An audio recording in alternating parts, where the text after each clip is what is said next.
música, somos noticias, somos cultura joven. Somos Radio LED, una nueva forma de entender la radio. Expreso Oliva Hermanos. Su logística y servicio puerta a puerta están listos para atender todas sus necesidades. Expreso Oliva Hermanos. Más de 60 años transportando cargas. Capacitate de forma fácil y gratuita. Accede al Instituto Legislativo de Capacitación Permanente en legislatura.gov.ar. Legislatura porteña. Nos une la ciudad. Córdoba Capital te emociona, te transporta, te moviliza, te hace vivir momentos que quedarán grabados para siempre. Córdoba Capital te divierte, te sorprende, te brinda, te invita a brindar, a celebrar, a sonreír, a disfrutar cada rincón y cada momento. Viví una estadía única en Córdoba Capital. Es única, te emociona. Sin agua estancada, prevenís el dengue. Vacía, limpia y cepilla los recipientes que acumulen agua para eliminar larvas y huevos del mosquito que lo transmite. Encontrá más recomendaciones en buenosaires.gov.ar/dengue. Buenos Aires Ciudad. Vamos por más. En el Ciudad presentamos los Fondos Crecer, una herramienta ideal para alcanzar tus objetivos financieros a corto y largo plazo. Son flexibles, accesibles, 100% online y te permiten gestionar todo tu dinero desde un mismo lugar con disponibilidad 24/7. Banco Ciudad, te quiere ver crecer. Esta comunicación no tiene carácter de recomendación por parte del Banco de la Ciudad. Los fondos son administrados por Ciudad Administradora de Activos S.A.U. 30 71 83 97 13 4. Para más información ingresar en fondoscrecer.com.ar. Aquí comienza No la vimos venir. Política, economía, actualidad nacional. No la vimos venir. Para que la realidad no nos encuentre desprevenidos. Con la conducción de Candelaria de la Sota y Alejandro Almendros. No la vimos venir. Hola, ¿qué tal? ¿Cómo les va? Muy buenas tardes. Bienvenidos a una nueva emisión de No la vimos venir. En este jueves 13 de noviembre vamos a estar acompañándolos hasta las 2 de la tarde. Hoy la vamos a tener a Cande por teléfono. Tiene algunas nanas. Viste que hay como un brote de, no sé, están todos resfriados. Toda la gente está resfriada. Yo no sé si tiene que ver con el cambio de clima, pero todos están. Resfrío, dolor de garganta. Viste, vos decís que está cayendo lo de los árboles. Bueno, puede ser. Pero están todos iguales, así que nosotros nos venimos salvando, por supuesto. Y aquí estamos. Muchos temas para compartir con ustedes en el día de hoy. Sobre todo en el ámbito económico, porque mucho se está debatiendo, porque se acerca lo que se confirmó en el día de hoy, que tiene que ver con que las próximas sesiones extraordinarias van a comenzar a partir del 10 de diciembre, como veníamos advirtiendo. Hoy lo confirmó el presidente de la Cámara de Diputados, Martín Menem, y allí se tratará presupuesto. Yo creo que primero en diciembre se va a tratar presupuesto y después en el mes de febrero se va a tratar reforma laboral, tributaria y otra de las leyes que tiene allí el gobierno para poner en juego. Y en el medio de todo esto hay muchas negociaciones desde lo político. Hoy el flamante ministro del Interior, Diego Santilli, está en estos momentos en la Unión Industrial Argentina. A la 1:30 va a dar una charla en el marco de lo que tiene que ver con la conferencia anual. Estuvo a la mañana Luis Caputo y allí confirmó, o sea, lo mismo que dijo ayer en el IAEF, ¿no? Que van a continuar con el tema de las bandas cambiarias. ¿Qué haces, Cande? ¿Cómo te va? Hola Ale, ¿cómo estás? Bien, ¿y vos? Buen mediodía para todos. Acá Bueno, un poco engripada, pero ya vamos a mejorar. Sí. Como decíamos, ¿no? Como le está pasando a muchos en este periodo. Cande, bueno, que te recuperes pronto. Nosotros acá siempre haciendo, por supuesto, el aguante. Cande, Muchas decíamos, gracias, Ale. el tema importante, lo que tiene que ver con la ratificación de seguir con las bandas cambiarias, ¿no? Esto me parece que Exactamente. es el tema. Lo hizo Toto Caputo, pero también aprovechó Federico Furiase, que es director del Banco Central y uno de los hombres de confianza del equipo económico del ministro Caputo. Lo recurrieron a él porque como que quieren usar varias voces para ratificar esto de no estamos para flotar libremente, sino para mantener las bandas cambiarias. De hecho, el ministro salió a aclarar lo que la semana pasada se interpretó como que se iba a acelerar, que la banda cambiaria se iba a ir ampliando más rápidamente. después de una reunión que tuvo con inversores, después decían que en vez del 1% mensual iba a ser al 1,5% mensual. Eso puede parecer un tecnicismo aburrido para cualquiera de nosotros, pero lo cierto es que lo que quería decir era que el gobierno iba a permitir que el dólar flotara dentro de un espacio más amplio, más ancho. Por ahora eso no va a ocurrir y lo que van a hacer es mantener la banda cambiaria aumentando al 1% mensual y no dejar una libre flotación porque aseguran que no estamos listos para eso. Estamos en comunicación con el economista Gabriel Rubinstein. Hola Gabriel, ¿cómo estás? Alejandro, Candelaria de la Zona, Alejandro Almendros, te saludamos. ¿Qué tal? ¿Cómo están? Bien, bien, gracias Hola, por Gabriel, atendernos. ¿qué tal? Gabriel, bueno, ¿cuál es tu lectura? Comenzando por esto que estábamos hablando, ¿no? Con el sostenimiento por parte del ministro de decir, bueno, no nos vamos a mover de la banda cambiaria, no vamos a dejar una flotación por ahora libre del dólar, porque, y hoy agregó, el país no está preparado todavía para eso. Bueno, en cierta manera, lo último tiene razón. El país no está preparado para una flotación totalmente libre. Por eso yo vengo proponiendo hace mucho tiempo, y otros también, una flotación, pero con algún resguardo. En este momento tenemos la posibilidad de hacerlo con la ayuda de Estados Unidos, lo cual es significativo, como si vos empezás a flotar y el dólar sube, que en algún momento haya una suerte de botón antipánico, donde vos digas no va a subir cualquier cosa, va a subir, pero en algún punto, al valor que en este caso Estados Unidos quiera. Bueno, Estados Unidos provee las reservas, ya que no tenés reservas en el Banco Central, Estados Unidos proveería las reservas, y en ese caso el dólar, por ejemplo, ese valor podría ser 1.600, 1.800, 2.000, 2.300, 2.500, el valor que Estados Unidos, que Scott Bessent más precisamente, juzgue como apropiado para darle dólares a la Argentina. En ese sentido, la flotación es como una especie de flotación, sería una flotación asistida. Esa parte está bien. La otra parte, creo que por un lado no existen las bandas cambiarias en la práctica. Lo que existe es un valor de referencia, al que se le llama techo, que está ahí, siempre ahí por la zona de los 1.500, y el dólar está siempre cerquita del techo, porque el piso, que incluso se va ampliando para abajo, carece de toda relevancia, a nadie le importa un pepino ese piso. Entonces una banda tiene importancia si tenés piso y tenés techo. En este caso solo te queda un techo, porque el piso ya no existe. Entonces ya es inapropiado hablar de bandas.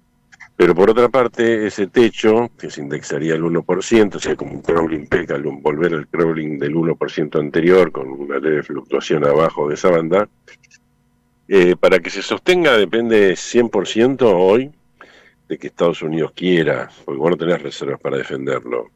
Entonces, mientras Scott Bessent diga, sí, está bien, ese techo lo considero apropiado, ok, pero el día que Scott Bessent te diga que no, estás un poco mal, porque ese peso está vulnerable, porque todavía estás con restricciones. Y vos me decís, mira, levantamos todos los cepos, listo, ok. Y a su vez el Banco Central tiene un programa de compra de reservas más o menos agresivo para salir de la zona tan inconfortable actual de reservas netas negativas, según la definición del fondo, están más de 9.000 millones negativas. Entonces, si vos salís de esa zona comprando reservas, y el Tesoro, si necesita, compra también un poco de reservas, bueno, entonces en ese caso flota, y a lo mejor el dólar se queda quieto, porque a lo mejor hay ingreso de capitales, no sabemos, por ahí puede estar 1.400, 1.300, 1.500, 1.600, 1.700, lo único que tenés que tener es esa suerte de botón antipánico. Pero con la situación actual, si vos liberás el cepo, que es fuerte en las empresas, y si el dólar el dólar sube un poco, en lugar de comprar tenés que salir a vender, bueno, quiere decir que el sistema no funciona. Está claro. Ahora, Gabriel, ¿por qué cree que el ministro de Economía dijo antes de las elecciones, y lo vuelve a ratificar ahora, estoy cómodo en un dólar de 1.500 pesos? Y él está cómodo siempre. Cuando estaba en 1.000, cuando pensaban que iba a 1.000, decía que estaba muy cómodo. Decían que inexorablemente iba a 1.000. Decían después, bueno, que quiere compre dólares, comprar campeón. Y si quieren comprar en el techo, acá los esperamos con 22.000 millones de dólares. Apenas vendieron 1.000 millones, tuvieron que salir con la escupidera a Estados Unidos a pedir ayuda, o sea que no tenían reservas. Es decir, bueno, él se acomoda el discurso y dice cosas, pero no somos muy creíbles. O sea, la verdad es que Hoy el que define la política cambiaria en Argentina no es Caputo, ni siquiera es Milei, es Scott Bessent. A lo mejor Scott Bessent está ocupado en este momento con otros problemas domésticos y no Sí, da saliendo del bolilla. shutdown, seguramente, saliendo Y del shutdown. claro, y por ahí no da bolilla, pero si él, es decir, yo no sé cuánto consultaron con él sobre el mantenimiento de la banda para acá en adelante. Seguramente sí, obviamente lo consultaron y él dijo que estaba ok para las elecciones. Pero no sé si para dentro de 6 meses Scott Bessent está de acuerdo. Y además tenemos que tener otra consideración, que tenemos que estar metiéndonos un poco cada vez más. Yo lo hago en la consultora, en la política norteamericana, porque así como van las cosas con el Partido Republicano perdiendo elección tras elección, de noviembre del año que viene, por ahí el poder de Trump disminuye bastante, podría pasar, y a lo mejor, dado que el Partido Demócrata está completamente en contra de la ayuda argentina, bueno, por ahí esto cambia también. O sea que hoy dependemos de ellos, o sea que lo lógico sería depender menos de ellos, tener más reservas propias y no estar todo el tiempo dependiendo de lo que se le ocurra al secretario del Tesoro de Estados Unidos, que encima tiene una interna política importante, porque, ya te digo, claro. El Partido Demócrata está en contra de esto. Entonces, Absolutamente. entonces De no es hecho, un vimos esquema como cómo para pavonear. criticaron el acto de Milei sobre el tramo final de la campaña, diciendo a este señor le vamos a prestar dinero que se sube al escenario a cantar. No solo el acto, Cande, criticaron abiertamente el préstamo y el swap, ¿no? Bueno, suponete ahora salió bien, el Bessent dice ganamos unos dólares, que también es muy opaco porque el gobierno argentino no informa nada, tenemos que informarnos a partir de lo que diga Bessent, pero ahí si mañana tienen que dar apoyo por 10.000 millones o por 15.000 o 20.000 y ya no sea fácil revolverlo, ¿qué pasa ahí? Va a haber mucha oposición en Estados Unidos. Entonces este techo es un valor que puedan dar, sí, obviamente que en términos reales es mucho mejor este 1.500 que el 1.000 que quería Milei. O sea, a pesar de ellos el dólar subió y a pesar de ellos se acomodó un poco o bastante, pero en términos reales para mí quedó bajo igual, porque la industria argentina, con los niveles un poco de apertura que hay hoy, especialmente en la provincia de Buenos Aires, sufre mucho esto, la economía regional también, para la construcción también se le hace más difícil. Para mí todavía hay que dar un escalón de suba del tipo de cambio real, pero el dólar nominal quedó disfuncional, estamos siempre cerca del techo, y eso no, para un sistema de bandas eso es un fracaso, porque debería estar en la mitad de la banda, y debería servir tanto el piso como el techo, y ahora no sirve, el piso no sirve, no está nunca en la mitad de la banda, está siempre cerca del techo, en un esquema frágil. Por ejemplo, por decir, inversores como enormes, el más importante fondo del mundo, como PIMCO, dijo, a este valor del dólar yo no vendo un dólar en Argentina. O sea que es un valor cuestionado por el mercado, cuestionado por muchos analistas económicos, y entonces yo creo que el gobierno se aferra a eso, pero bueno, solo va a funcionar en la medida en que Estados Unidos le dé su apoyo. Mientras Estados Unidos le dé su apoyo, el esquema va a funcionar porque nadie va a correr contra el gobierno de Estados Unidos, que es el que emite los dólares.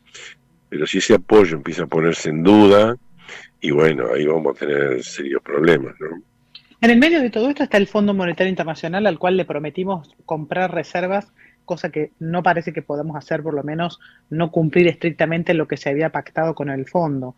Además de, por supuesto, vislumbrarse la posibilidad de que nos tengan que disculpar una vez más o darnos un waiver por no acumular reservas, ¿qué otras variables podrían preocuparle al fondo, que en definitiva también es uno de nuestros principales acreedores? Sí, bueno, el fondo quedó un poco desdibujado con todo esto. En esta crisis se demostró que el fondo no tenía voluntad de que se usen las reservas del fondo para intervenir, si no, no hubiera sido necesario el rescate americano, hubieran usado los 14.000 millones de dólares del fondo. Entonces se ve que el fondo dijo, no, yo no era lo hablado con Argentina. Entonces quedó un poco desdibujado. Pero bueno, sí, está el problema de no cumplir la meta, de volver a pedir un waiver, y más allá de que te den o no el waiver, el mercado no lo ve bien eso. Y por otra parte también quedó un poco la parte fiscal algo desdibujada, porque se había comprometido el gobierno a un 2,2% de superávit fiscal primario para 2026, que era más que razonable, y ahora después presentó un presupuesto de 1,5%, Entonces, el propio gobierno está presentando una desmejora fiscal hacia futuro y eso no está bueno. Por supuesto que lo más importante en ese tema es discutir y aprobar el presupuesto con el Congreso, pero bueno, sería mejor que el valor fuera más lo acordado con el fondo y no menos. Así que bueno, ahí hay puntos de rispideces con el Fondo Monetario, que no le gusta tampoco un sistema que no garantice que compren dólares y que dependa de cepos, y si anda mal hay que poner otro cepo, igual. Entonces sigue siendo frágil el esquema, a pesar de que mejoró mucho en el sentido de que con la ayuda americana se puede sostener. Antes no se podía sostener ni un día, ahora ya se puede sostener, pero que se pueda sostener porque Estados Unidos te lo apoya y te dijo que te va a apoyar firmemente, no le da igual la solidez que se necesitaría para que sea un esquema, digamos, perdurable en el tiempo, ¿no? Está claro. Gabriel, con respecto a esta reforma fiscal, tributaria, ¿no? En el marco de la presentación del presupuesto, puede ser que ahora con el apoyo de gobernadores, de estos 20 que se han reunido con el presidente, la situación pueda llevar a una mayor estabilidad. Y debería, ojalá que sí sea, tiene que ser así, no puede gobernar Milei como si fuera el virrey Sobremonte o algo así, él tiene que gobernar en base a las condiciones de una república democrática, que significa que los presupuestos los aprueba el Congreso, no el presidente. Entonces, ahora tiene la oportunidad, y seguramente va a ser así, porque el presidente hizo un giro, que también Estados Unidos medio se lo exigió, pero también creo que él se dio cuenta que no podía seguir así. O sea, él pretendía gobernar sin capital político y el mercado y sin capital financiero, es decir, sin reservas. El mercado le dio un sacudón, la política le dio un sacudón con la derrota de septiembre, después seguramente hubo sustos en la gente, de decir, uy, si pierde, esto se viene al demonio, tanto porque el miedo al pasado, como el tema del apoyo a Estados Unidos, diciendo, apoyamos a Milei, pero a otro no, en fin, todas esas cosas tienen que haber influido. Salió muy bien en la elección, pero creo que él aprendió, él lo dice, vamos a ver si lo pone en práctica, pero de alguna manera se nota con el nombramiento de Santilli y otras situaciones, se nota claramente que el gobierno dice, no puedo seguir como estaba antes, y esperemos que entonces consensúe lo que haya que consensuar. A veces vos decís, bueno, lo que se logra a lo mejor no es lo mejor o no lo óptimo. Se verá, porque Caputo habló ayer de bajar 3 puntos las contribuciones de las empresas, pero ¿cómo lo reemplaza fiscalmente? Tiene que subir otros impuestos. Entonces, hay que ver, cada vez que tomas medidas impositivas de liberar impuestos, tenés que ver cómo lo solucionás, porque si no, no vas a cumplir con el superávit fiscal. No es fácil el tema ni laboral, que el laboral depende también de la jurisprudencia, porque viste, vos podés hacer la ley que sea, pero si después un juez te dice que a tal trabajador le tenés que dar 50 sueldos, y bueno, se lo tenés que dar. Entonces, el problema laboral es complejo, el problema tributario es complejo, porque no tenés espacio para bajar impuestos, entonces si bajas uno tenés que subir otro. No es fácil, pero bueno, lo más importante es primero lograr el presupuesto, que tenga superávit fiscal y que sea aprobado por el Congreso, y después avanzar en el resto de las leyes que tienen sus tiempos y pueden tener efectos de corto, mediano o largo plazo, pero se verán. Eso no es tan inmediato. Gabriel, te agradecemos muchísimo esta comunicación con No la vimos venir, ¿eh? Bueno, gracias a ustedes. Ha sido un placer, ¿eh? Gabriel Rubinstein, economista, viceministro, había sido viceministro, ¿no, Cande? Sí, fue viceministro de Sergio Massa. Exactamente. Cande, si te parece bien, nos volvemos a reencontrar en unos minutos. Claro, vale, cuando vos lo digas.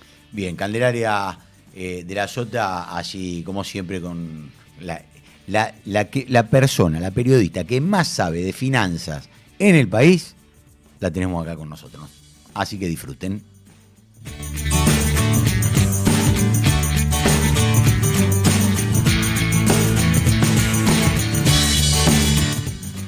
Bueno, mucho se habla de lo que está pasando en la Cámara de Diputados, ¿no? Recién Rubinstein nos decía justamente todo este tema de lo que tiene que ver con, a partir de ahora, la aprobación del presupuesto y también de lo que serán las reformas laborales y tributarias, ¿no? La reforma laboral y tributaria habrá que esperar allí cuál es el tema. Pero en el Congreso también pasan otras cosas y allí hay que decir que hay un tema que para mí es más que importante, que tiene que ver con lo que está pasando con el tema Libra, con el tema de la criptoestafa Libra, ¿no? Porque allí se ha expedido la comisión investigadora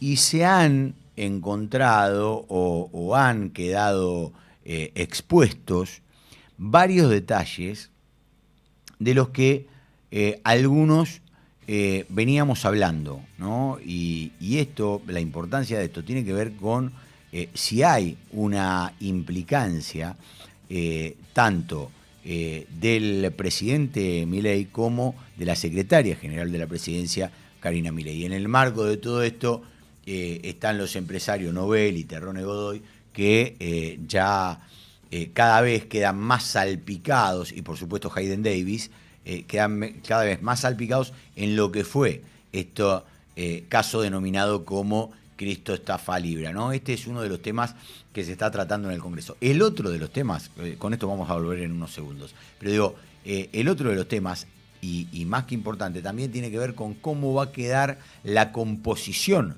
de la Cámara de Diputados. Allí hay un dato que no es menor y que tiene que ver con la implosión del peronismo, ¿no?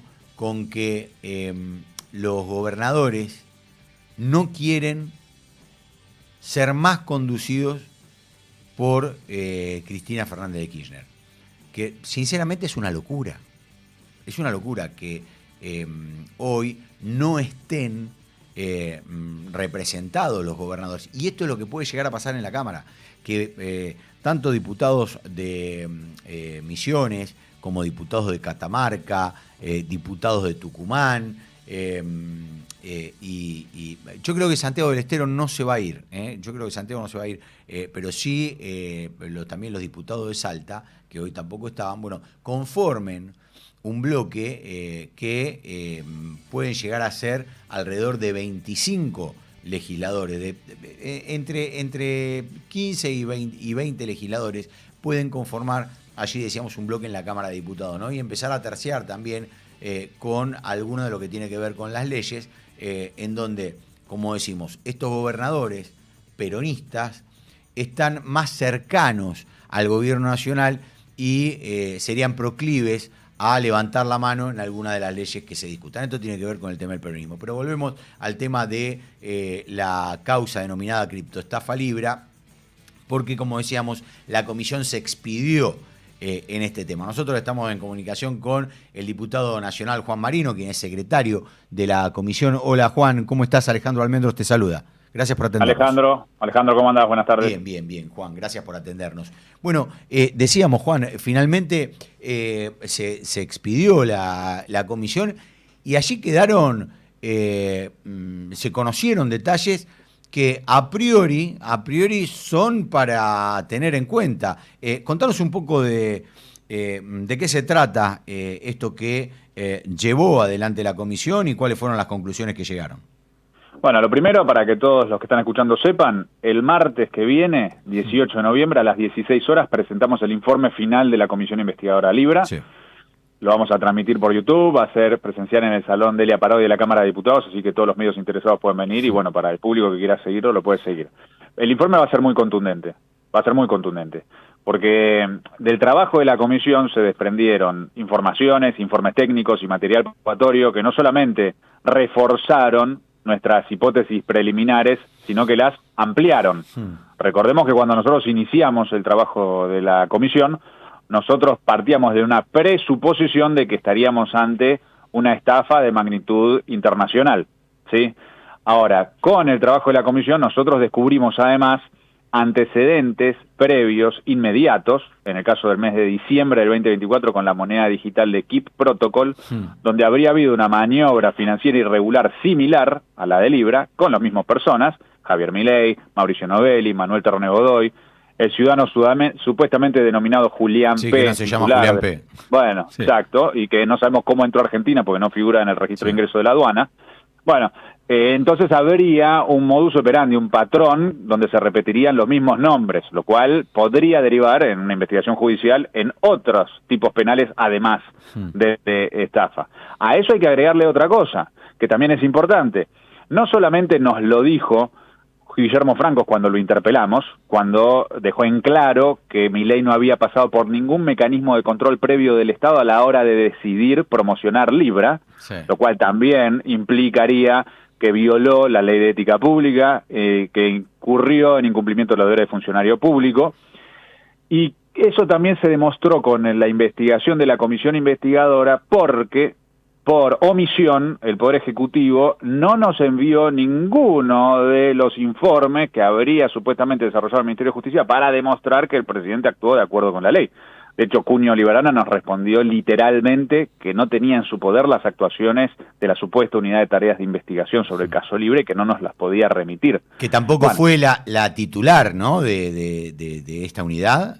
La titular no solo no vino cuando la citamos, sino que incluso ella intentó que la justicia le diera una cautelar para que no tuviera que venir. La justicia obviamente le rechazó el planteo y ella siguió en su actitud de entorpecimiento deliberado contra la tarea de la comisión. Por eso es una de las funcionarias que vamos a denunciar penalmente en sede judicial. Ahora, ¿cómo es el nombre de la funcionaria, Juan? María Florencia Cícabo. Okay. Es la jefa de gabinete del Ministerio de Justicia. La pusieron a cargo de la UTI en su momento. Y a ella la van a denunciar penalmente.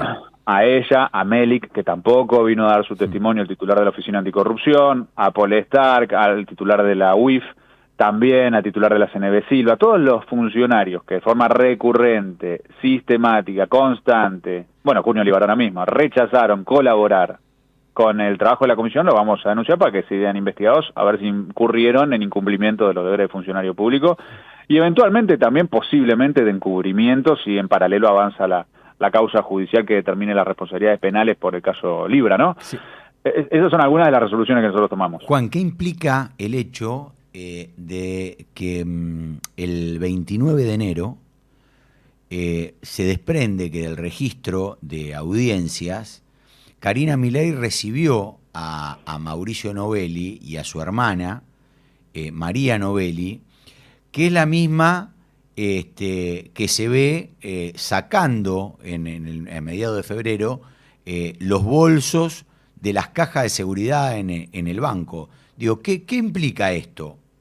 Es muy importante porque permite sacar varias inferencias. Esta es una información que ya se había publicado en el mes de mayo de este año, había pasado desapercibida, nosotros la volvimos a ratificar con el equipo de Sabrina Selva, la diputada, revisando el registro de audiencias que nos proporcionó la jefatura de gabinete. Lo que implica básicamente es, para que los que están escuchando lo entiendan fácil, el 29 de enero, como vos mencionabas, se reunió Karina Milei con Mauricio Novelli y su hermana, María Novelli, ¿sí? Al día siguiente se reunieron con Hayden Davis, el 30 de enero. Ese día Hayden Davis hizo una transferencia de cientos de miles de dólares. ¿Quién se reúne con Hayden Davis un día después? ¿Karina Milei? Novelli y Javier Milei. Ok. Ese día Hayden Davis hace una transferencia de cientos de miles de dólares a una billetera que, según denuncia la querella, se presume que es una cueva que se usa para transformar la plata en efectivo. Ok. Esa sería la hipótesis. Después, unos días después, Mauricio Novelli abre una caja de seguridad en el Banco Galicia. ¿Sí? Y pasadas 2 semanas, 3 días después de Libra, el primer día hábil después de Libra, el 17 de febrero... Claro, porque Libra fue el 14 de febrero, ¿no? 14 de febrero, un viernes a la noche. Claro. Exactamente. Primer día hábil, lunes a la mañana, después del caso Libra, va María Novelli, la hermana de Mauricio Novelli, la que se había reunido con Karina, a vaciar la caja de seguridad en el Banco de Galicia. Eso está registrado por las cámaras de seguridad del banco y fue aportado en la cosa y se filtró a través de los medios de comunicación y nosotros tomamos conocimiento a partir de que se filtró a través de los medios de comunicación. Entonces, ahí tenés toda una serie de elementos que, bueno, refuerzan cualquier indicio acerca de que habría habido una conexión directa entre Mauricio Novelli y María Novelli, que además figuraba como titular de algunas de las empresas que había armado Novelli. No es sencillamente que fue esa reunión y que retiró el dinero de la caja de seguridad, era parte de una operatoria a nivel más general. Entonces vos tenés ahí una conexión directa, Mauricio Novelli, María Novelli, Karina Milei, Hayden Davis, Javier Milei y movimientos financieros de la blockchain que se transforman en efectivo y que habrían ido a una caja de seguridad en el Banco de Galicia a nombre de Novelli. Y Juan, digo, y ahora te pregunto a vos, ¿qué es lo que crees con respecto a esta actuación tanto de la Secretaria General de la Presidencia como del Presidente de la Nación? Digo, ¿vos crees que están implicados o que incurrieron en delito? A ver, si incurrieron o no en delito lo va a definir el Poder Judicial. Es facultad jurisdiccional del Poder Judicial determinar las responsabilidades penales personales. Nosotros, como Congreso de la Nación, ejercemos control político y podemos tomar medidas institucionales si estamos frente a 3 posibles situaciones. Lo establece la Constitución. Son mal desempeño, que eso es una categoría directamente constitucional y política, no figura en el Código Penal, comisión de delitos y desarrollo de crímenes comunes.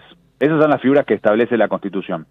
Para que haya delito tiene que haber una sentencia, pero el mal desempeño es algo que juzgamos como Congreso de la Nación. Entonces, si Javier Milei involucró la investidura presidencial y Karina Milei facilitó como mínimo las instalaciones oficiales del gobierno nacional para perpetrar un hecho que es investigado como estafa a nivel internacional, no solo por la justicia argentina, sino también por la justicia estadounidense, en mi opinión, esta es mi opinión personal, corresponde que el Pleno del Congreso juzgue si Milei incurrió en mal desempeño, que es una de las categorías que figura en el artículo 53 de la Constitución Nacional como juicio político. Naturalmente, hoy no tenemos el número para avanzar en un juicio político porque de la última elección lo que se desprende es que la libertad avanza se garantizó el tercio para bloquear cualquier juicio político, entonces no podría avanzar. Pero es una obligación ética si tomamos conocimiento de toda esta información y entendemos que es presumible afirmar que hubo mal desempeño. Pues la Cámara de Diputados acusa, el Senado juzga, se inició una investigación. Nosotros entendemos, y es mi opinión personal, que habría que avanzar en ese sentido. Juan, te agradezco mucho esta comunicación con No la vimos venir. Que tengas un gran día y gracias por atendernos. Gracias a ustedes, un saludo. Hasta luego. Juan Marino, diputado nacional de Unión por la Patria, en lo que tiene que ver con esta causa que, como nos decía, ¿no? El martes próximo se van a dar a conocer los resultados de la investigación que se llevó adelante y que no les quepa duda que va a traer mucho ruido en lo que tiene que ver con el tema político, ¿no? Después habrá que comprobar, habrá que ver qué pasó, pero políticamente esta causa sigue haciendo ruido y recordemos que esta fue la primera, el primer daño autoinfligido que tuvo el gobierno nacional en una serie de sucesos que ocurrieron, que, bueno, finalmente terminaron en la remoción del diputado José Luis Esper al frente de lo que tenía que ver con la lista de candidato a la provincia de Buenos Aires. Todo esto se revirtió, obviamente, con la elección del domingo de hace 2 domingos, en donde se ratificó que gran parte de la población de la Argentina quería continuar con este rumbo y a partir de ahí se acomodaron todos los mercados y el gobierno volvió a tomar aire para seguir adelante con el tema de las reformas. De todas maneras, hubo cambios importantes en lo que tiene que ver. Javier Milei es muy pragmático. Sigue creyendo en sus ideas, pero no tiene ningún problema en modificar para seguir ganando el partido, ¿no? Esto que él siempre habla, el tema del bilardismo político. Y en eso se basó a la hora de convocar a Diego Santilli. ¿Por qué? Porque no solo convocó a un actor que tiene un conocimiento muy acabado sobre el resto de los actores de la política argentina y sobre todo con lo que tiene que ver con los gobernadores, sino que además le sacó un alfil muy importante a Mauricio Macri. Si bien la relación de Santilli con Macri no es de la mejor, siempre fue una relación respetuosa y Diego Santilli sigue considerándose un hombre del PRO. Pero, de todas maneras, con esta jugada, Javier Milei se garantiza que pone a un jugador político que era una de las partes flojas que le estaban reclamando desde los Estados Unidos. Bueno, el cuestionamiento hacia Guillermo Franco, justamente a la salida de Guillermo Franco, era eso. Bueno, se te va el único tipo que entiende de política. Bueno, hoy este movimiento ha hecho que el triángulo de hierro deje de ser un triángulo equilátero, uno de 3 lados iguales, en donde en un primer momento estaba el presidente de la Nación, Javier Milei, y a sus costados Santiago Caputo y Karina Milei, y hoy tenga la gran ganadora, como gran ganadora a su hermana. ¿Por qué? Porque Manuel Adorni responde directamente a Karina Milei. Manuel Adorni se queda con la jefatura de gabinete y el control de varios ministerios, ¿no? El control, sobrevolando el control de varios ministerios. Por lo tanto, ahí la hermana presidencial tiene el conocimiento acabado, o va a tener un conocimiento acabado de lo que está pasando en todas las áreas del gobierno. Diego Santilli ha logrado construir una relación muy cercana a Karina Milei, en el marco de la construcción política que hicieron para la provincia de Buenos Aires. De hecho, Karina Milei lo sube a Diego Santilli a la mesa política que se reúne todos los martes en Casa de Gobierno. Y de hecho no lo sube a Adorni, pero sí a Diego Santilli. Por lo tanto, ese control lo tiene la hermana presidencial, en detrimento de Santiago Caputo. Y a mí me cuentan que ahora también, y muy de a poco, va a ir soslayando la fuerza política y la impronta que tenía Santiago Caputo dentro del gobierno, donde quería quedarse con varias áreas. De hecho, viste que a este gobierno lo tenés que leer muchas veces en lo que pasa en las redes sociales. Una de las cuentas, estoy buscando, una de las cuentas que se le atribuye a Santiago Caputo, hoy decía, para que estoy tratando de buscar cuál era, porque tiene 2 o 3 cuentas, ¿viste? Y hoy decía que, bueno, ¿ves? Decía una cosa así como que, bueno, de a poco nos tenemos que quedar callados, los que estuvimos callados, y tenemos que seguir laburando. Que el momento va a pasar y que aquellos advenedizos se van a terminar yendo, ¿no? Bueno, eso es lo que está pasando. Eso está pasando. Mirá, ahí decía, mirá, el verdadero proceso de poder comienza cuando la contrainteligencia actúa en silencio, desarmando al enemigo antes que sepa que está siendo observado. Bueno, parte de esto es lo que está pasando en la interna de poder, en donde Karina Milei ha quedado por encima de Santiago Caputo en lo que tiene que ver con el control del gobierno. Y allí también la importancia que ha tomado la familia Menem, ¿no? Tanto Martín Menem, ratificado como presidente de la Cámara, o que va a ser ratificado como presidente de la Cámara de Diputados, cuando mucho se había puesto en tela de juicio, sobre todo con lo que tenía que ver con el armado a nivel nacional y de la provincia de Buenos Aires, y también a Eduardo Lune Menem, que salió fortificado con ese triunfo.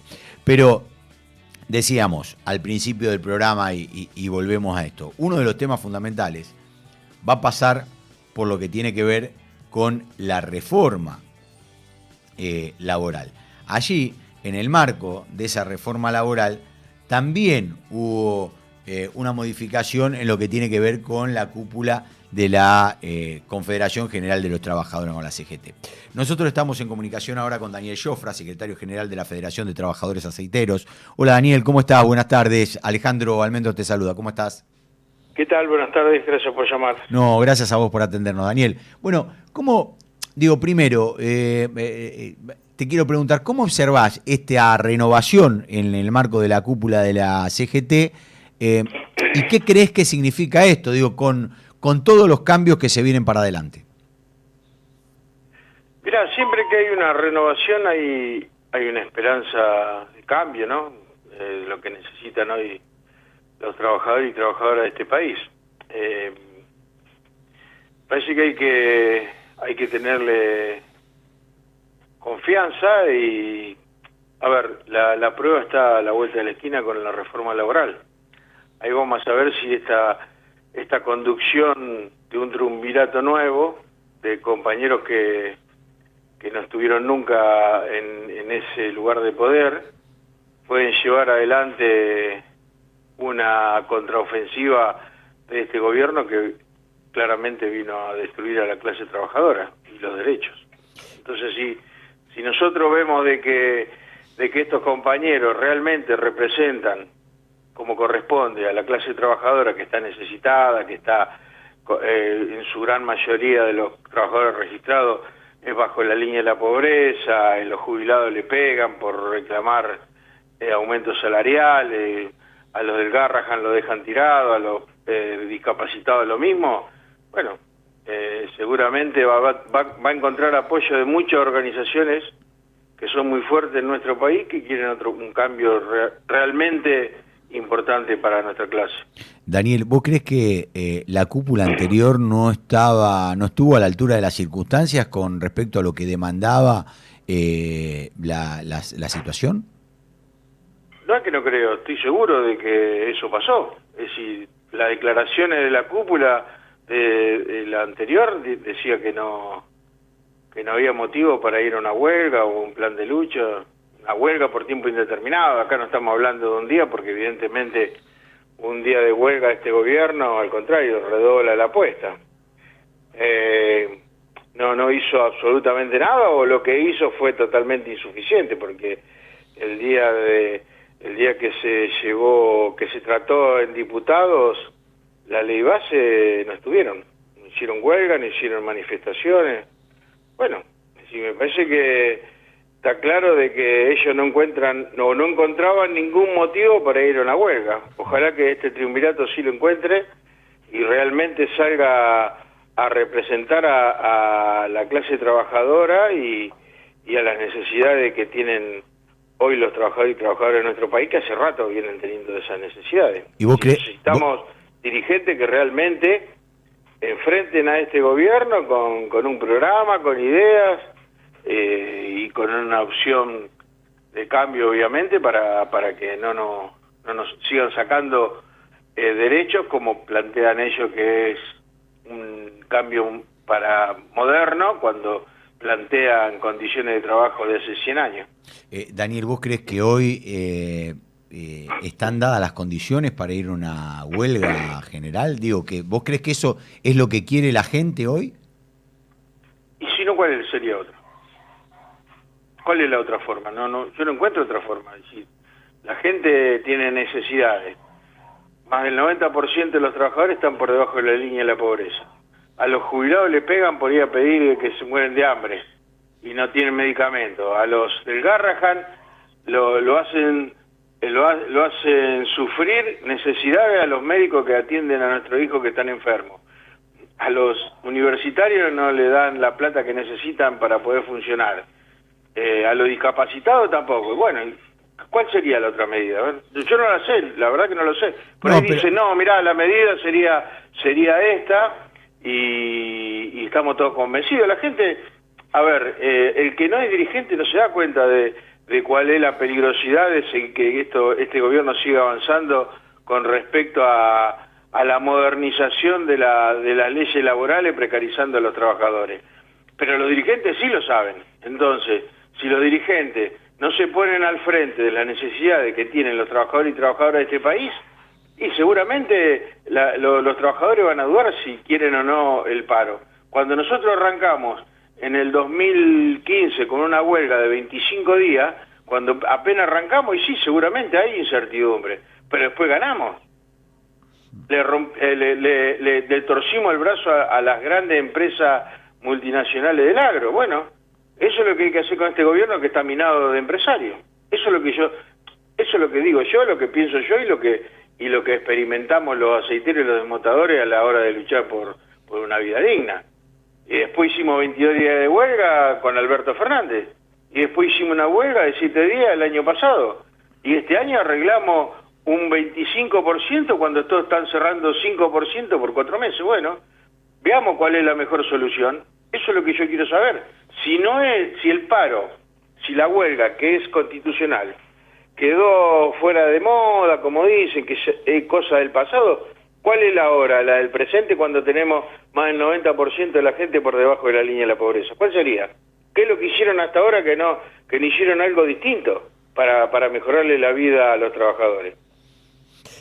Daniel, te pregunto, viste que se empieza a discutir lo que tiene que ver con la reforma laboral. Ayer el ministro de Economía dijo que una de las claves va a ser la baja de 3 puntos en la carga patronal, que se va a compensar con la creación de un fondo de cese obligatorio que va a estar destinado, según el ministro, a facilitar los procesos de despido o reducir la litigiosidad. Que de hecho creo que la UOCRA ya lo está utilizando. ¿Ustedes están de acuerdo con esto? ¿Y cómo están los trabajadores de la UOCRA? Están bárbaros, están felices, tienen trabajo todos los años, están seguros de que van a seguir trabajando, están bien económicamente. Están mal. Toman ejemplos de organizaciones que en su momento se dieron una posibilidad de que los patrones tengan todos los beneficios para despedir a los compañeros y para no pagar nada o para pagar menos o para tener la facilidad de despedirlo. O sea, volvimos 100 años atrás, donde no había leyes, donde no había derechos. Bueno, tenemos que elegir. Si queremos eso, dejemos que hagan lo que quieran. Y si no, hay que salir a luchar. Es decir, todo lo que ellos plantean, que dicen que va a ser, ya lo plantearon hace un año atrás, no es que lo plantearon hace 50 años y la gente se olvidó. Hace un año atrás ellos plantearon de que la ley base iba a traer inversiones, iba a haber más empleo. No hubo nada, absolutamente nada. La precarización laboral para lo único que sirve es para que esclavizar y precarizar la labor de los trabajadores y trabajadoras de nuestro país, y es una herramienta que solamente la van a tener los empresarios. Los trabajadores no van a poder hacer nada, absolutamente nada para su vida, ni siquiera tener una vida digna, porque no van a sacar el convenio colectivo, no van a sacar la posibilidad de hacer una huelga que está dentro de la Constitución. Todo lo que sea necesario para debilitarnos lo van a hacer. Bueno, si elegimos eso, después hay que ser responsable y no hay que andar llorando por todos lados de que el gobierno que hizo... ¿Listo? ¿Votaron eso? Hay que bancársela. Daniel, ¿y el voto de la gente no fue en ese sentido el otro día? No, la gente tiene esperanza. La gente es una víctima de este sistema. Es decir, no. A ver, los trabajadores cuando no tienen una alternativa concreta como la que hubo históricamente en este país después de los militares, votan cuando viene un viento de alivio, como los préstamos que pidieron en el Fondo Monetario Internacional y que siguen pidiendo y que nos van a hundir hasta lo peor de la mierda de este país y que vamos a tener que seguir pagando. Y nosotros no lo vamos a ver, yo me voy a morir y van a seguir pagando históricamente. Bueno, hicieron eso, los defraudan permanentemente, no solamente este gobierno, los anteriores también. Y hacen lo que pueden, son víctimas de este sistema. La responsabilidad la tenemos nosotros los dirigentes sindicales, que nosotros la vemos, no es que no la vemos, es mentira el que no la ve. No lo hace por comodidad, por esa zona de confort que viven los dirigentes sindicales o por los tiempos que manejan, que no son los mismos tiempos que los trabajadores. Los trabajadores se jubilan siendo pobres en este país. Daniel, te agradezco esta comunicación con No la vimos venir, que tengas un buen día. Un abrazo grande. Gracias, Daniel Jofra, secretario general de la Federación de los Trabajadores Aceiteros. Como decimos siempre acá, escuchamos a todas las voces, podemos estar de acuerdo o no, le preguntamos, para que ustedes también estén informados de qué es lo que piensan de uno de otro lado. Vos fijate, esto tiene que ver también con el marco de la interna de la que hay en la CGT, ¿no? Porque el triunviro que asume ahora es una CGT un poco más dialoguista con el gobierno y va a dialogar y se va a sentar a la mesa para ver qué es lo que pasa con el tema de la reforma laboral, que hoy te diría que a esta hora, si bien todavía no se conoce, hay un número muy cerca para poder aprobar tanto la laboral como la tributaria. Y el presupuesto, por supuesto, ¿no? Y esto tiene que ver con las reuniones que se están dando por el ministro del Interior, Diego Santilli, que está reuniéndose con los gobernadores para tratar de sacar el presupuesto, Cande, que me parece que hoy por hoy es el eje de esto, ¿no? A partir del presupuesto pueden llegar a salir tanto la reforma laboral como la tributaria. Sí, claro, Ale, el presupuesto es lo primero, el gobierno ya sabe que no puede sostener más, seguir funcionando con la prórroga de la prórroga de la prórroga, y la verdad que es una locura, por más que haya estado ciertamente cómodo en estos primeros, porque podía disponer con discrecionalidad de los fondos, más allá de la asignación de las partidas presupuestarias, porque se está ejecutando el presupuesto de hace 2 años con ajustado por inflación, con lo cual, pero de todas maneras sabe que necesita tener un presupuesto no solo para funcionar en términos operativos, sino para dar señales tanto a Estados Unidos como al fondo de que puede lograr consensos políticos en el Congreso. Ayer cuando veíamos la conferencia del IAEF, lo veíamos al ministro de Economía, Luis Caputo, ahí charlando con Daniel Artana, jefe economista de Fiel. Hola Daniel, ¿cómo está? Candelaria de la Sota, Alejandro Almendro, lo saludamos. Gracias por atendernos.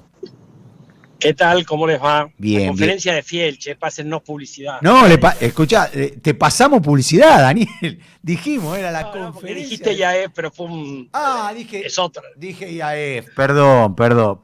La de Fiel. No pasa nada. La de Fiel. Mirá, estaba tan emocionado de hablar con vos que me confundí. Daniel, ayer, bueno, tuviste la posibilidad de entrevistarlo a Luis Caputo ahí en la charla que tuvieron ahí en Fiel, en donde dejó algunas declaraciones sabrosas para todos aquellos que tratamos de entender qué es lo que va a pasar. Y, por ejemplo, el tema de las bandas cambiarias, ¿no? Bueno, diciendo, hoy por hoy no nos vamos a mover de acá. No, en eso fue bastante claro. Él hizo primero una presentación y después yo le hice algunas preguntas, pero en la presentación fue muy claro y dio varias razones. Bueno, la poca profundidad del mercado local, la volatilidad de la demanda de pesos, bueno, la necesidad de que la gente, en la visión de ellos, tenga certidumbre sobre el tipo de cambio. Todavía como que nos falta aprobar algunas materias en materia de tranquilidad económica para levantar las bandas, para resumirlo de alguna manera. Está claro. Ahora, Daniel, pensábamos recién hace un ratito, analizábamos toda esta situación, la definición de la continuidad de las bandas y la promesa del gobierno de ir recomponiendo reservas, pero no parece que a una gran velocidad. ¿A vos te preocupa que no se esté acumulando reservas en este momento? Bueno, este es un momento un poquito particular porque hemos tenido una cantidad de cuestiones preelectorales que es difícil establecer bien cuál es el nivel de equilibrio del tipo de cambio. Por ahora ha estado ahí moviéndose cerca del techo, pero porque tuvimos adelanto de exportaciones, adelanto de liquidación de exportaciones, adelanto de algunas importaciones, los argentinos comprando una gran cantidad de dólares, 5.000 millones de dólares en el mes de septiembre. Sí. Las empresas que dejaron de contraer préstamos por un par de meses y ahora están volviendo. Entonces yo creo que cuando todos estos efectos se depuren y venga la cosecha gruesa, me parece que el gobierno va a comprar divisas. Porque básicamente lo que han dicho es que si la demanda de pesos sube, ellos creen que la pueden abastecer con emisión, con dólares comprados con emisión, digamos, de pesos. Y eso no sería inflacionario. Yo comparto ese diagnóstico. Si la demanda de pesos te pide pesos, se los puede dar de distintas maneras. Es cierto también que tienen otros usos alternativos, porque podrían usar eso también para cancelar deuda en pesos, pero me parece que va a haber un poco de ambas cosas, digamos. Pero bueno, lo que él relativizó un poco es que los compromisos que hay con el fondo se pueden satisfacer de distintas maneras y que en realidad, si se accede al mercado de capitales, con la ayuda del Tesoro americano o vía algún otro mecanismo, por ahí no es tan necesario comprar reservas. Y eso, bueno, no sé si cayó del todo bien. Los mercados que hoy abrieron un poco para abajo, pero bueno, veremos. Sí, daría la impresión de que eso no ha caído del todo bien, pero bueno, eh, el gobierno igualmente parece decidido a tratar de volver a los mercados, para lo cual es necesario que el riesgo país siga bajando.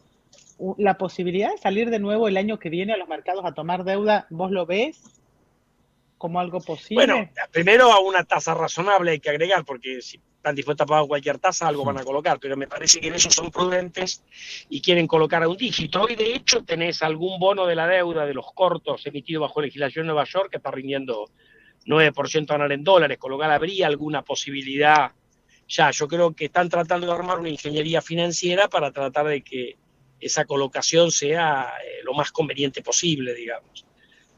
Pero me parece que eso ya es factible hoy, por sumas pequeñas. Veremos qué es lo que pasa de acá al año que viene, pero a mí me parece prudente que busquen una buena colocación y no se apuren tanto si es que con la espera consiguen bajar un poco la tasa o conseguir montos mayores, ¿no? Ayer conocimos el dato de inflación de octubre que nos dio 2,3% mensual, con una escalerita muy suavecita, pero en los últimos 4 o 5 meses viene habiendo una tendencia a subir levemente. Lejos estamos de los niveles del 25% mensual de hace casi 2 años. ¿Cómo ves vos la tendencia de la inflación y cuánto permite controlar la suba de precios el tema de tener el dólar dentro de las bandas o ciertamente de alguna manera más o menos contenido? Mira, yo creo que ha habido algunas cuestiones puntuales, además del ruido electoral y la expectativa de que por ahí podía terminar todo en una gran devaluación después de la elección, y eso no ha ocurrido afortunadamente. Pero en la medida que vayan pasando estos efectos puntuales, porque hubo una suba del precio de la carne, algunas otras cuestiones que te influyen en el índice en el corto plazo, Y el transporte, sí. si se mantienen las bandas actuales y está cerca del techo y el techo vale 1 mensual, la inflación va a ir convergiendo hacia un escalón para abajo. Así como estuvimos coqueteando con el 1,5, 2, ahora se fue un poquito entre 2 y 2,5, vamos a ir yendo hacia el 1,5 mensual y quizás un poquito menos. Lo que pasa es que eso no va a ser automático, va a llevar algún tiempo, porque también ayer en la conferencia de Fiel hubo una presentación del doctor Talvi, que es uruguayo y que participó en el diseño del programa económico del 90 en Uruguay, y él dijo, bajamos muy rápido, del 140 al 40, después nos llevó 5 años bajar del 40 a un dígito. Porque bueno, también le dieron una situación muy compleja y fueron balanceando distintos objetivos. Ahí tenían un objetivo de acumular reservas y en aquel momento lo hicieron un poquito contra algo de inflación, eso lo dijo claramente él. Entonces a veces tenés que elegir y no siempre te permite ir muy rápido en todo. Yo sé que todos tenemos la ansiedad de que nos vaya mejor y pronto, pero bueno, el gobierno heredó de una situación muy compleja, ha ido corrigiendo el tema inflacionario, pero hay otros frentes también. Entonces, yo creo que la inflación va a seguir bajando, pero va a ir convergiendo. Quizás el ministro a mí me pareció un poquito optimista, que hablaba de un dígito anual para algún momento del año que viene. Sí, dijo pero lo agosto, importante ¿no? es que Creo. esa tendencia... Claro, yo creo que lo importante más que eso, que me parece que no lo van a poder cumplir, es que la tendencia siga mostrando de que más allá de algún movimiento en sentido contrario de corto plazo, seguís bajando escalones. Eso hace 4 meses, como vos bien dijiste, que se revirtió. Bueno, lo importante es retomar esa tendencia a la baja, pasado este gran cimbronazo que tuvimos previo a la elección del 26 de octubre, ¿no? Bien.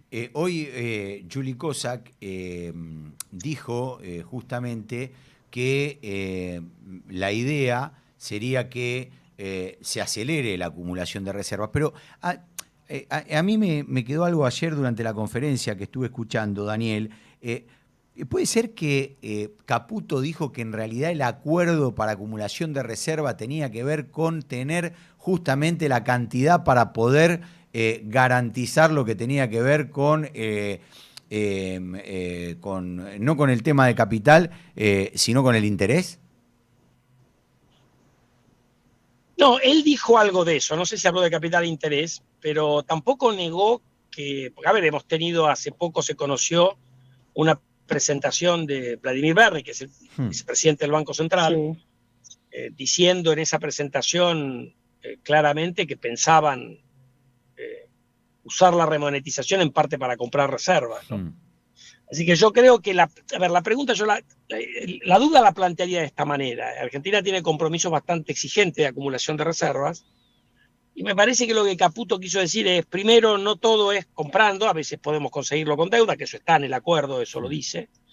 Y segundo, por ahí ahora que tengo otro prestamista de última instancia, que cuando se firmó el acuerdo no tenía, que es el Tesoro Americano, que ha dicho que va a ayudar con el tema de la deuda, capaz que hay que comprar menos de lo que estaba previsto o acumular menos reservas, porque ahora tengo otra opción, que cuando se firmó el acuerdo con el fondo, que recuerden que las metas se deben haber negociado allá por marzo, antes de que empezara a regir el acuerdo a mediados de abril, bueno, esa opción no estaba disponible. Entonces hoy vos tenés una opción, o sea, porque acumular reservas en parte lo haces también como un seguro.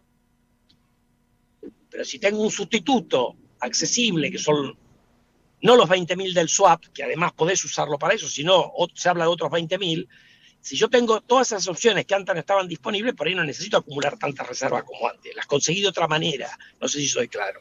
Me pareció que a eso se refería el ministro, pero obviamente no soy yo quien para interpretar lo que él quiso decir, ¿no? Por último... Daniel, sí, perdón. Cande, dale. Perdona, le quería preguntarte, ¿cómo estás viendo las principales variables económicas para el año que viene? Es decir, ¿qué crees que puede pasar con el tipo de cambio, con el crecimiento, que sería lo más importante, y con el nivel de inflación? Bueno, la inflación ya dije un poco, yo creo que la inflación va a descender, por ahí no soy tan optimista como el gobierno que habla de 10% punta a punta, nosotros tenemos que estar en 18 por ahí, pero bueno, una mejora igual respecto. Mantenerse en este nivel un poquito menos, capaz. Un poquito menos, pero bueno, este año va a terminar en 30, con lo cual si el año que viene termina en 18, sigue siendo un logro. En materia de tipo de cambio, yo creo que tienen una chance de mantenerlo dentro de las bandas. La discusión ahí va a ser si van a tocar en algún momento la banda o el ritmo de depreciación de la banda. Ayer pareció que el ministro fue bastante, fue bastante claro de que no pensaban tocar la banda, que ellos creen que el tipo de cambio está bien y que por lo tanto no hace falta tocar la banda, que la banda te da esa flexibilidad y esa tranquilidad que ellos quisieron incluir en el programa. Y respecto a la actividad, nosotros somos un poquito más optimistas que el consenso de economistas, más pesimista que el gobierno. Ayer el ministro habló de 5 o 6%. Nosotros creemos que puede ser 3,2 el año que viene. El consenso de economistas creo que anda por 2 o 2 y algo. ¿Y por qué somos un poquito más optimistas? Porque vos en realidad a esta economía le metiste una gran compresión a la actividad con el riesgo a niveles estratosféricos y que también le agregaste tasas de interés extravagantes desde mediados de julio hasta ahora. Y eso se está descomprimiendo afortunadamente muy rápido. Estamos volviendo a tasas de interés de las que había previo a mediados de julio cuando empezaron a subir. Y si bien esta es una economía que tiene poco crédito, la suba de la tasa de interés te hace mucho daño a la actividad. Entonces, como eso te afectó y creo que te va a morder en los números de actividad de acá hasta fin de año, pero el año que viene deberías tener una descompresión y además sumale que la cosecha de trigo viene muy bien, seguís teniendo, digamos, además de los sectores de la energía que viene andando muy por arriba del promedio, el agro te va a aportar otra vez, entonces me parece que tenés la posibilidad de tener un año con un crecimiento de alrededor de 3 y pico %, que sumado al 4 de este año, el gobierno cree 4,5%, te va a generar algo que hace mucho que no se ve, que son 2 años con números positivos de crecimiento consecutivos, ¿no? Así que creo que hay un panorama bastante optimista, menos que el del gobierno, pero me da la sensación de que podemos alcanzar eso que les acabo de comentar. Bien. Daniel, te agradecemos muchísimo, como siempre, esta comunicación con No la vimos venir, ¿eh? Que tengas un gran día y, por supuesto, ayer estuvo en la conferencia de Fiel. Fiel. No hablaron de lo más importante a ver, ustedes. Dale. Lo más importante, que no sé si ustedes saben que el ministro es fanático de River. Sí. Caputo. Yo soy de Boca.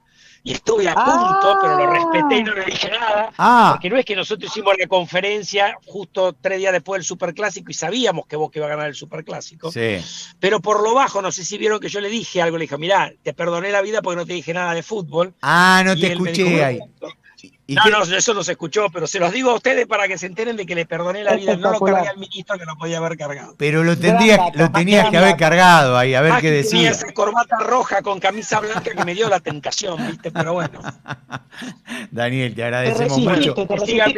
Me resistí, me mordí los labios. Esperemos que nosotros este domingo hagamos lo mismo. Yo soy hincha de Vélez, Así que esperemos que bueno, ojalá. Este domingo hagamos lo mismo contra River. River. Vacunar, que vienen mal. Bueno, hasta luego. Te mando un abrazo grande. Gracias, Daniel. Gracias. Bueno, Cande, nos estamos yendo. Varias definiciones han dejado. Varias definiciones. Sí, ha dejado Daniel Artana.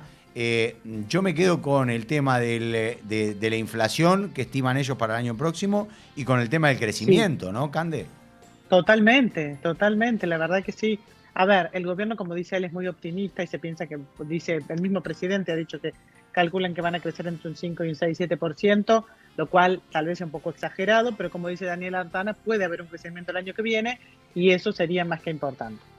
Cande, nos encontramos el próximo jueves. Mejorate, cuidate, ojo Gracias, con las alergias. Ale, hasta el jueves que viene. Está todo el mundo con algún virus. Sí, todos tienen algún virus, así que hay que cuidarse, por favor, te lo pido. Te mando un cariño enorme. Hay que cuidarse. Hasta el jueves que viene. Bueno, ahí está nuestra compañera Candelaria de la Sota. Muchísimas gracias a todos los que hicieron el programa en el día de hoy. A Nico en la operación técnica, muchísimas gracias. A Demián Daloya en la asistencia de producción. Gracias también. Ariel Martínez en la producción periodística. Muchísimas gracias. A Sol Jiménez en lo que tiene que ver con la producción comercial. Ya la escuchaban a Candelaria de la Sota. Mi nombre es Alejandro Almendros. Perdón por la realidad. Chau.